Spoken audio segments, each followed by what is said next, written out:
Hey ladies and gentlemen, welcome back to the channel. As always, it is Nick here, back with your daily crypto content, and today we're going to be talking about XRP. We're going to be talking about a few things. Obviously, we're going to be talking about the price of XRP as well, and we're going to be talking about some stuff with the SEC lawsuit as well.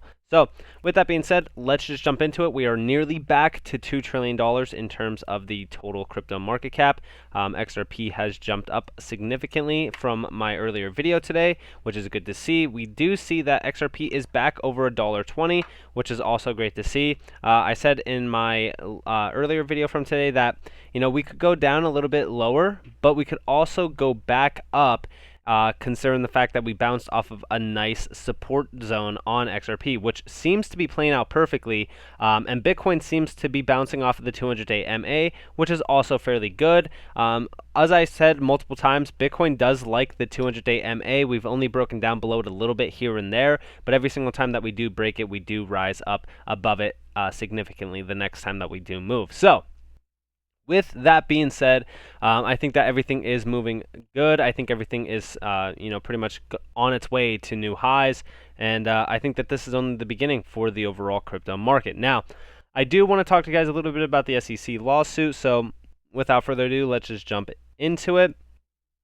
So we do see here, how much pressure is Gary Gensler able to handle? Two SEC commissioners disagree regarding clarity on DAs. We also see here one CFTC commissioner providing the clarity the SEC isn't. Congressman asking SEC to provide clarity. Thousands of investigators begging for clarity. Former SEC officers say Gensler is wrong.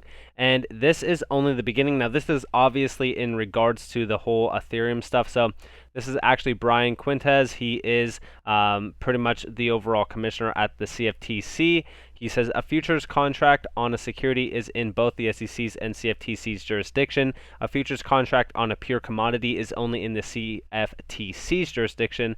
There is currently a futures contract on Ethereum. It is only under the CFTC's pure view, which makes Ethereum a non-security commodity. Now, this is obviously in regards to pretty much Gary Gensler talking about clarity in crypto and all that kind of stuff. And then obviously, Jeremy Hogan pretty much asked, we know that you understand Ethereum very well. We also understand you recently said that the U.S. securities laws are very clear. Therefore, the millions of Americans who own Ethereum would like to know the answer to a simple question: is Ethereum a security, yes or no?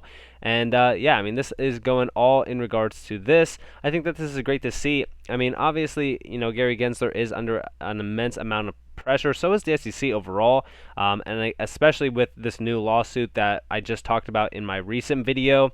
I think that this is pretty much the beginning of the downfall for the SEC in terms of this entire case against crypto, because when we talked about this entire case versus Ripple and XRP, it was not only XRP. I've said it multiple times. It was a pure attack on all of crypto. It is for clarity in the crypto space, which a lot of coins will not make it out of.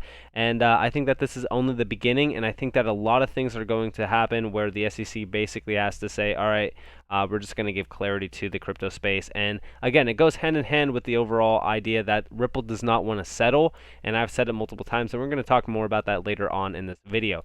Now, I do want to say, even in regards to this, we just hear Gary Gensler has decided that the SEC will not admit that XRP is not a security today, continuing the damage for thousands of XRP holders and harming the U.S. innovation. I've said this multiple times. I think I said this in my video the other day as well, where I said, the SEC is harming the U.S. every single day that they say that, XRP is not a security. Now, XRP Stewart is actually saying this pretty much every single day. He pretty much just quotes this. But the reason why I'm mentioning this is because the fact that we do see ODL ramping up overseas. We do see, digital currencies ramping up overseas, CBDCs, stuff like that. We are falling way behind in terms of innovation in technology, in financial markets. And it's only a matter of time before the U.S. dollar is no longer as strong as it once was. Basically, it is the biggest thriving currency currently, but I think at some point in time that is going to change drastically, especially with CBDCs ramping up everywhere around the world, and we are falling way behind, and we do need XRP. And as much as the SEC and the government doesn't want to accept crypto into the system, they're going to be forced to at some point in time, in my opinion. Now, I do also want to talk to you guys a little bit about this question. Dear Jeremy, wouldn't both the Ripple team and SEC want to wait on making/accepting any settlement offers until both camps can clearly see their full position after the expert discovery deadline of October 15th? Doesn't this part of discovery weigh heavy? And he says, yes, it's the most likely scenario.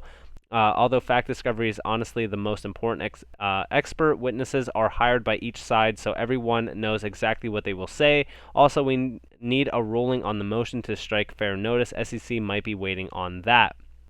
Now, again, when I talk about this, I also go back to the idea of the IPO.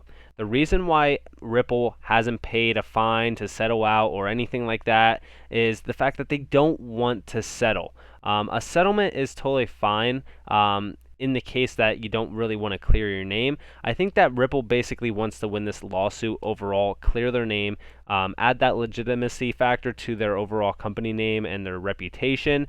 Because think about it like this, right? They win the lawsuit. They have an IPO listing pretty much, who knows how long after they win, but they've already talked about it that they want an IPO once this case is over. They get the IPO, and all of a sudden, all the US-based clients that were using RippleNet and, the ODL service basically rejoin the team, ramping up their ODL service here in the States, as well as ODL services around the world. That's basically what they want. Right? They don't want to pay a fine and settle out because at that point, who really cares, right? They want to win. They want to clear their name. They want the reputation fact from winning this lawsuit. They want to make sure that everything is clear clear lights as well. So they want the spotlight on the fact that they have clarity. They're cleared. They did nothing wrong. And I think that that's the whole legitimacy factor. And again, they want that. They don't want a settlement. I've said it multiple times. A lot of people don't quite understand it, but it all goes hand in hand with the IPO, the acceptance of US-based clients, and moving on with the ODL service.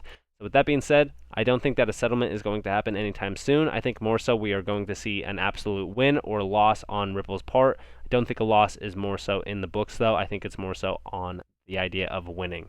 Now, I do want to talk to you guys a little bit about this. Now, this goes in hand with what I was mentioning today. Clinton's time at the SEC was marked by rampant self-dealing. The SEC internal documents will help to shine a light on who else he was helping and why. And I think that this is absolutely right. I think that this is a clear sign with that lawsuit that a lot of things are going to happen. We might see Clayton, Hinman, and a few other individuals go down in this, most likely get arrested, sued. Who knows what will happen? I do know right now the whole idea that, Johnny Deaton basically made a whole, class action lawsuit. It's even here, right? This class action lawsuit from March 4th. I filled this out. If anybody who else wanted to fill it out, I think that you could still fill it out. But this actually got disregarded by the SEC. They didn't think that it was anything worth, reviewing or anything. But I think that once this lawsuit goes through, and once they find out that, hey, One River was not, it was pure overall corruption and inside dealing at the SEC to pick winners and losers, I think a class action lawsuit is going to be in the books where they most likely will have to pay up anybody who took a loss on XRP during that December drop due to the SEC lawsuit, which I am going to be very happy to see. I think that that's great to see as well. I really look forward to seeing that. Now, we also see here former financial regulator Thomas P. Vartanian shared his view on the SEC versus Ripple lawsuit. The irony is that we have tons of laws and regulators for financial services, but they say little about cryptocurrency. You see here, in the Ripple case, the SEC claims it is pursuing consumer protection, but it has definitely harmed consumers, as the class action lawsuit from 18,000 XRP holders against the SEC attests. The sudden SEC action to declare Ripple a security has participated the delisting of XRP on many crypto exchanges, causing the value of XRP to plummet. The irony is that we have tons of laws and regulators for financial services, but they say little about cryptocurrency. The emergence of cryptocurrency has led to a mad dash by no less than 8 regulators asserting jurisdiction over the technology with little guidance, much less statute from Congress. What's to stop other regulatory agencies from running roughshod over any new financial technology? And this is clear, right? This goes hand in hand with the idea that they don't know anything about crypto. They don't understand crypto. It's clear to anybody who is new to crypto or even in crypto for a while that they don't have any understanding of it. Now, I do want to talk to you guys a little bit about this. We do see 200 million USD Tether was transferred from the Tether Treasury to FTX, which means, hey, we could see some pumping on Bitcoin, which I don't think 200 million will pump it too much. It will most likely add a little bit of a backbone to it to let it sit stable around 46K before tomorrow. The market is still looking totally fine. Now, I do also want to show you guys this chart from XRP. Now this is 21 versus 2020. This is pretty much everything that's been happening in the market. This goes all the way back to pretty much 2020. I think that this is the 2021, I believe, or no, this is 2020, this is 2021. So basically here is the reverse head and shoulders. This is the head and shoulders over here. Basically he's saying that we are on a massive breakout here soon. This will bring us to that $2 plus zone, which I've been talking about for quite some time. I do think that it's only a matter of time before we do see $2. I don't know if it's going to be this soon, but I do think that by the beginning of September, we will be at that $2 range, which I've been talking about for a very, very long time, as you guys do know from my past videos. We also are seeing some ramping up of the S&P 500. It is pretty much doubled. If we do see here, it's doubled its March 2020 drop to now. So it is on a massive rally. Stocks are on a massive rally, which means guess what? Crypto is going to be on a massive rally. So with that being said, I'm very bullish on crypto, as you guys already know. So with that being said, I hope that you guys enjoyed this video. If you guys did, definitely leave a like, subscribe, turn notifications on. If you guys do want more free content, you guys are more than welcome to follow me on Twitter and join the free Discord down in the description below. I hope that you all have a beautiful day and also a beautiful night wherever you guys are in this beautiful world. This has been Nick. Peace out, guys.